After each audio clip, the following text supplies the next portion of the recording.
नमस्कार मित्रांनो, तुम्हा सर्वांचं अगदी मनापासून स्वागत या आपल्या ऑनलाईन प्लॅटफॉर्मवर। मी सत्यनारायण चौरे।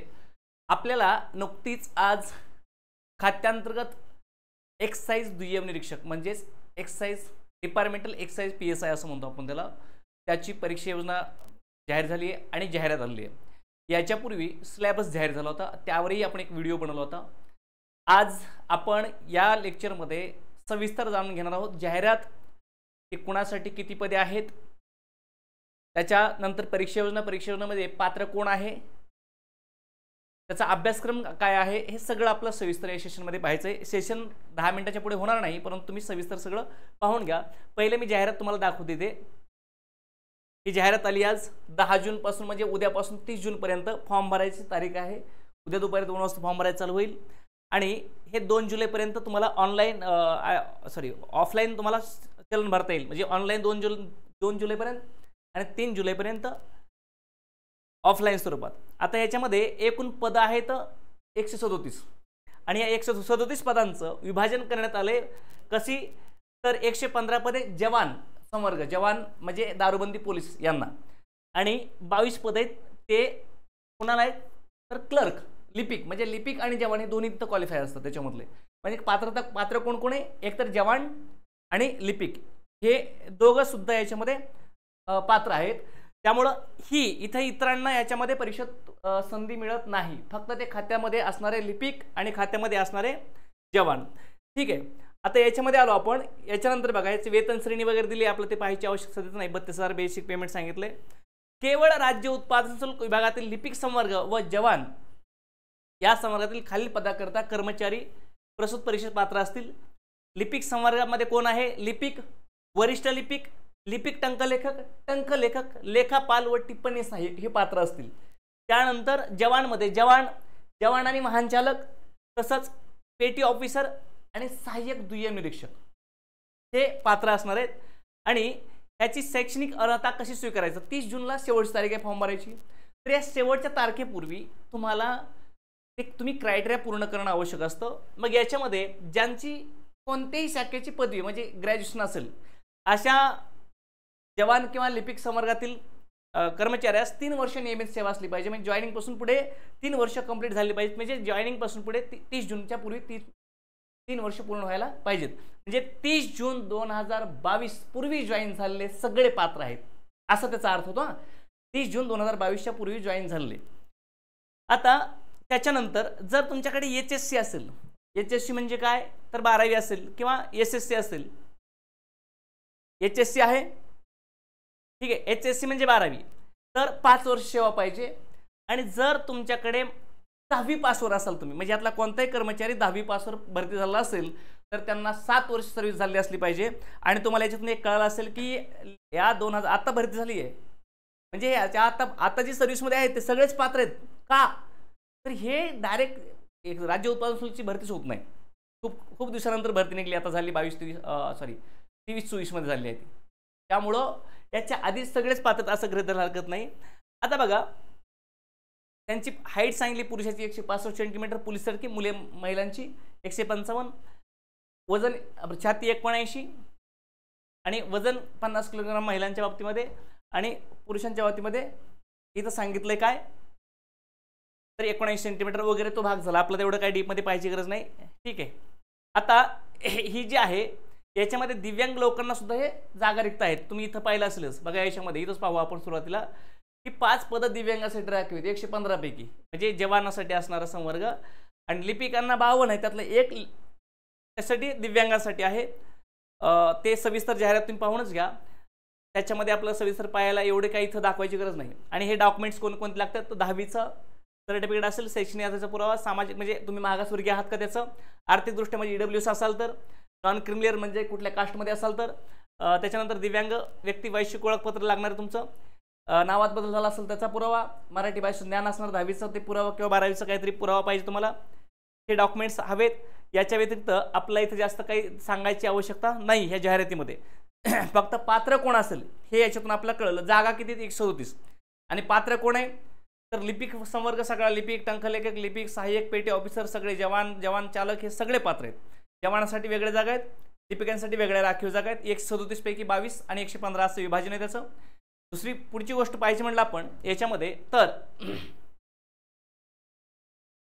ही जाहिरात आजची झाली. आपण आता याच्या पुढे मी तुम्हाला एक दाखवतो की याच्यामध्ये आपल्याकडे परीक्षा योजना आली. आता परीक्षा योजनेमध्ये काय आहे हे एक दाखवतो बघा. हे वेतन श्रेणी त्यांनी सांगितलंय. प्रमोशन कुठं होतं तर गट ब आणि पुढची पदे, कारण हे गट क आहे. पेपर कसा असणार आहे तर फक्त वस्तुनिष्ठ बहुपर्यायी लेखी स्वरूपात असणार आहे. 200 गुण पेपर क्रमांक 1 व पेपर क्रमांक 2 हे 2. ठीक आहे. पुढे लेखी परीक्षा गुणाच्या आधारे काय केले निवड करण्यात येणार आहे. फक्त वस्तुनिष्ठ बहुपर्यायी स्वरूपाची लेखी परीक्षा एकूण 200 गुण पेपर क्रमांक 1 व 2 म्हणजे 2 पेपर 200 गुण 100 असा. पुढे ही आपण 3 वर्ष 5 वर्ष 7 वर्ष नियमित सेवेचं आपण तिथे पाहिले. जाहिरातीमध्ये नमूद आहे आणि परीक्षा योजनेमध्ये पण आहे. हे इथं आपण पाहिलंच आहे. याची परीक्षा शुल्क फी वगैरे त्यांनी इथं सांगितलं, त्याची काय आपल्याला आवश्यकता इथे नाही, ते आधीच पाहिलं आपण. परीक्षा योजनेमध्ये प्रश्नपत्रिका संख्या 200 असणार आहे, सॉरी 2 असणार आहे आणि गुण 2 नाहीत. 200 गुण 2 परीक्षा प्रश्नपत्रिका. पहिला पेपर 1 मराठी आणि इंग्रजीचा असेल. 25 बघा, मराठी आणि इंग्रजी 100 प्रश्न 100 गुण म्हणजे मराठीचे 50 प्रश्न त्या 50 मार्कांना आणि इंग्रजीचे 50 प्रश्न 50 मार्कांना. म्हणजे हा इथे सॉरी मराठीचे 25 प्रश्न, इंग्रजीचे 25 प्रश्न, गणित बुद्धिमत्तेचे 25 प्रश्न आणि जीएसचे 25 प्रश्न असे 100 प्रश्न 100 गुण. मराठी 25 प्रश्न 25 मार्क, इंग्रजी 25 प्रश्न 25 मार्क, सामान्य ज्ञान 25 प्रश्न 25 मार्क आणि बुद्धिमापन चाचणीमध्ये 25 प्रश्न 25 मार्क्स असे हे 4 घटकाचे 100 प्रश्न 100 मार्क्स पेपर 1. ठीक आहे. याची परीक्षा ऑनलाईन होणार हे लक्षात ठेवा. पुढे पेपर 2 मध्ये मुख्य आणि गौण कायदे 100 प्रश्न आणि 1 तास वेळ आहे. परीक्षा पहिल्यांदा होती म्हणून कुणाचे वेळेस किती हे याच्यावरून कळणार नाही. आता अभ्यासक्रम इथं आपला याच्यातच पाहायचा आहे. ठीक आहे.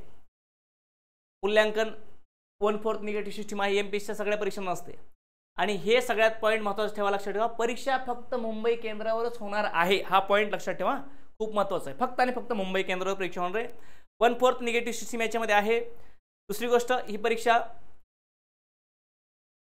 याच्यामध्ये सांगितले की 35% पेक्षा कमी गुण मिळाले तर ते पकडले जाणार नाहीत आणि दिव्यांगाच्या बाबतीमध्ये 20% पेक्षा कमी असतील तर पेपरच तपासणी होणार. थोडक्यात असा हा प्रकार, म्हणजे तुम्ही पात्र नसाल. हा ही पुढची परीक्षा याच्यामध्ये आपल्याला काही हेही पाहिजे आवश्यकता इथे वाटत नाही मला. ठीक आहे. याच्यामध्ये फक्त एक लक्षात ठेवा. इथं काय लक्षात ठेवायचं आहे की पहिला एक पेपर इंग्रजी मराठी जीएस आणि गणित बुद्धिमत्ता आहे. 100 प्रश्न 100 मार्क. दुसरा प्रश्न पेपर ते प्रमुख आणि दुय्यम कायदे याच्यावर आहे. पेपर फक्त आणि फक्त मुंबई केंद्रावर होईल, हे पण लक्षात ठेवा. ठीक आहे. आता याच्यानंतर आपला प्रत्यक्षात सिलेबस काय हे इथं थोडंसं मी दाखवतो तुम्हाला. ठीक आहे. आता आपण काय म्हटलं की पहिला पेपर आणि दुसरा पेपरमध्ये दुय्यम आणि प्रमुख कायदे सांगितलेत. फर्स्ट पेपरमध्ये जे आपण पाहिलं बघा, पहिल्या पेपरमध्ये जे सामान्य ज्ञानचे 25 प्रश्न आणि 25 मार्क असणार आहेत. त्या 25 प्रश्नासाठी किंवा 25 मार्कांसाठी 7 विषय आहेत. चालू घडामोडी, इतिहास, भूगोल, आपली भारतीय राज्यघटना प्रकरण 2 आणि 3 म्हणजेच 12 ते 51 पर्यंतचे कलम, शाश्वत विकास, दारिद्र्य म्हणजे इकॉनॉमिक्सचा काय पार्ट आहे, महाराष्ट्रातील समाज सुधारक आणि संत म्हणजे थोडक्यात इतिहासाचा पार्ट जातो आणि पर्यावरण परिस्थिती आणि हवामान बदल हा जीएसचा भाग आहे. या 7 घटकावर 25 प्रश्न आहेत 25 मार्कांसाठी. मराठीसाठी सेम वाक्यरचना, व्याकरण, म्हणी, वाक्प्रचार हा भाग इथं दिलेला आहे आणि त्याच्यानंतर इंग्रजी पण सेम आहे. हे सगळे एमपीएससीच्या सगळ्या परीक्षांना हाच इंग्रजी आणि मराठीचा सिलेबस याच टाईपमध्ये दिला आहे. म्हणजे ह्याच्यावर समजून जायचं इंग्रजी आणि मराठीचं, इंग्लिश आणि मराठीचं जे कंबाईनसाठी किंवा राज्यसेवेसाठी जे पेपर आहेत त्या टाईपमध्ये असणार आहे. आणि बुद्धिमापन चाचणीसाठी आपल्याकडे सीसॅट टाईप जे असतं ना ते आहे. संवाद कौशल्यासह आंतरव्यक्तिगत कौशल्य, तर्क, अनुमान, विश्लेषण क्षमता, निर्णय क्षमता हे घटक असणार आहेत. आणि जे आपण पुढं पाहिलं की प्रश्नपत्रिका 2 मुख्य आणि गौण कायदे 100 प्रश्न 100 मार्क्स. याच्यामध्ये दारूबंदी कायदा, त्याखालील सर्व नियम आणि महाराष्ट्र मळी कायदा, दारूबंदी कायदा आणि त्याचे नियम सगळं, महाराष्ट्र मळी नियंत्रण कायदा एक बघा. क्रिमिनल फौजदारी कायदे कोणते तर भारतीय न्याय संहिता, त्याचे काही टिपिकल कलम आहेत लक्षात घ्या. डिपार्टमेंटल PSIला जसं आहे ना तसं विशिष्ट घटक, विशिष्ट कलम आणि विशिष्ट प्रकरण दिलेत. भारतीय नागरिक सुरक्षा संहिता याचे पण विशिष्ट प्रकरण आणि विशिष्ट कलम दिले त्याच्यातली. त्यानंतर भारतीय साक्ष अधिनियम याच्यातली विशिष्ट कलम आणि विशिष्ट प्रकरणच दिलेत. इतर कायद्यामध्ये गुंगीकारक औषधद्रव्ये म्हणजे आपण NDPS म्हणतो तो 1985चा कायदा हा डिपार्टमेंट PSI ला सुद्धा आहे. विषारी द्रव्य कायदा आहे 1919चा, महाराष्ट्र औषध नियंत्रण कायदा आणि महाराष्ट्र अफू ओढणे कायदा हे आहे. आणि याच्या खाली महाराष्ट्र लोकसेवा हक्क अधिनियम, महाराष्ट्र माहितीचा अधिकार अधिनियम 2005 हा भारत राष्ट्रीय स्तरावरचा आहे. नागरिक सेवा वर्तणूक नियम 1979, नागरिक सेवा शिस्त आणि अपील नियम 1979 आणि महाराष्ट्र नागरिक सेवा सेवेच्या सर्वसाधारण शर्ती नियम 1981 हे कायदे आहेत. स्लॅबस आहे, संपूर्ण सिलेबस आपल्याकडे आहे. संपूर्ण सिलेबसचे आपल्याला नोट्स तयार करायला चालू आहेत. ज्यावेळेस परीक्षा सिलेबस जाहीर झाला 3 महिन्यापूर्वी त्यावेळेसपासून आपण हे काम हातात घेतलंय आणि आपल्याकडे हे काम चालू आहे सध्या. म्हणजे बऱ्यापैकी होत आलं हे. याच्या सगळ्या घटक कायद्यांच्या नोट्स आणि सगळ्या कायद्यांचं आपण परिपूर्ण घेतलंय आणि याच आधारावर आपण एक बॅच चालू करत आहोत, तेही मी तुम्हाला सांगतो. म्हणजे ऑलरेडी चालू केली आहे आपण बॅच आणि त्याच्यामध्ये आपण इथे की तुम्हाला इथे बॅच दिसेल बघा, ही बॅच आपण चालू केली. राज्य उत्पादन शुल्क दुय्यम निरीक्षक पेपर 1 आणि पेपर 2 एकत्रित बॅच चालू केलेली आहे. ही संपूर्ण बॅच असणार आहे परीक्षा होईपर्यंत कालावधीची लाईव्ह बॅच दररोज. आता यासाठी तुम्ही 99 22 48 55 00 या नंबरवर संपर्क करा. त्याच्याबद्दल विशेष माहिती मी स्पेशली सांगतोच. पण या बॅचमध्ये मी स्वतः सत्यनारायण चौरे मराठी आणि पंचायतराज, रुचिता सूर्यमाडे इंग्लिश ग्रामरसाठी, अबुज पाटील सर आहेत चालू घडामोडींनी भूगोल शिकवतील, समाजसुधारक आणि इतिहास गणेश सर शिकवतील, अर्थशास्त्र आणि पर्यावरणाचा भाग आहे ते प्रवीण राऊत सर शिकवतील आणि बौद्धिमापन क्षमतेसाठी आपल्याकडे योगेश सर आहेत, योगेश कांबळे सर आणि अजून एक फॅकल्टी आहेत, 2 फॅकल्टी आहेत तिथे बी. आणि पेपर 2 साठी सगळा कायद्यांचा घटक आहे. त्यासाठी मी स्वतः आणि ॲडव्होकेट अभिजित पासले सर हे दोघंजण आम्ही इथे पार्ट कव्हर करणार आहोत. या संदर्भात तुमची काही इन्क्वायरी असतील तर ते मला नक्कीच माझ्या व्हॉट्सअपला कॉल करून किंवा कोणत्याही संपर्क साधनाद्वारे तुम्ही संपर्क करा. या बाबतीमध्ये तुम्हाला जी काही मदत लागते ती नक्कीच इथं केली जाईल. या बॅचची फीस सुद्धा नाममात्र ठेवली दोन्ही पेपरची. त्याबद्दल सविस्तर 99 22 48 55 00 या नंबरवर संपर्क करून माहिती घेऊ शकता. तिथं तुम्हाला माहिती सविस्तर दिली जाईल.